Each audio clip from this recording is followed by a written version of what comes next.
Banorët e Ishpit kanë dalë në protest pasi aksi rrugor u shkruajishëm po degradon me ritme të shpejta. Asfalti është qarë në disa segmente dhe janë krijuar gropa të shumta të thella, që vështirësojnë qarkullimin dhe u shkaktojnë probleme në jetesën e tyre të përditshme. Banorët e drejtojnë gishtin nga kompania që ka nisur ndërtimin e një porti jatësh në Bregdetin e Draçit, duke pretenduar se kamionet e saj të transportit të rënd janë shkaku kryesor i dëmtimit të kësaj rruge. Shqetësimi i komunitetit është se nuk ndërhyet shpejt. Ky aks rrugor do të bëhet i pakalueshëm, duke izoluar banorët e zonës dhe duke vështirësuar lëvizjen e mira pushuesve, veçanërisht të turistëve që vinë nga Kosova. Na kene problem, nuk e kena as për partitë, as për gjë. Pa e kena për qeveritë që nuk punon këtu me në boj rrugë shaklam. Me dimensione, me kalim bicikletash, motorësh, me rrugë standarde. Edhe për ne, qeveria e dërëmit i dhe të gjishtin koks, i dhe të shofë, bëni punime, dhe dhinë këtu të shofin cilësin që bënë, vedhe u kosh. Ka mbi 400 familje që jetojnë këtu.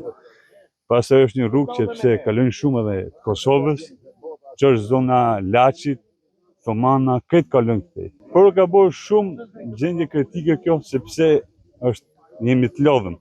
Kalojnë kamion, pavarësisht i kanë shumë peshë, kalojnë edhe me një shpejtësi tepër duhur. Kalojnë mbi 70-80 në orë. Si këtu nuk lejohet. Rruga është shumë e ngushtë, që shifet vetë, është e pari mbajtur, është tepër e trafikume edhe nuk durojmë dot. Me urgjencë tash, ti s'ka lë dot. Firma, mos të shifet, vjerë këtu, përgjigjet. Që kjo rrugë ka i vitë të që është bo. E lejmë dy. Për më është po vlerë. Unë e pësata ka dhe vjeqë. Kaloj këtu. Me këtë mënyrë, me urgjencë, me grunë së mënë, me fminë së mënë. Shifit e vetë, jo dhe më thoni. Si kaloj unë? Banorët e revoltuar kanë kërkuar ndalimin e menjëhershëm të qarkullimit të mjeteve të tonazhit të rënd, që sipas tyre po shkatërrojnë çdo ditë më shumë këtë aks. Protesta u zhvillua në praninë e forcave të shumta të policisë, të cilët monitoruan nga afër situatën për të shmangur incidentet e mundshme.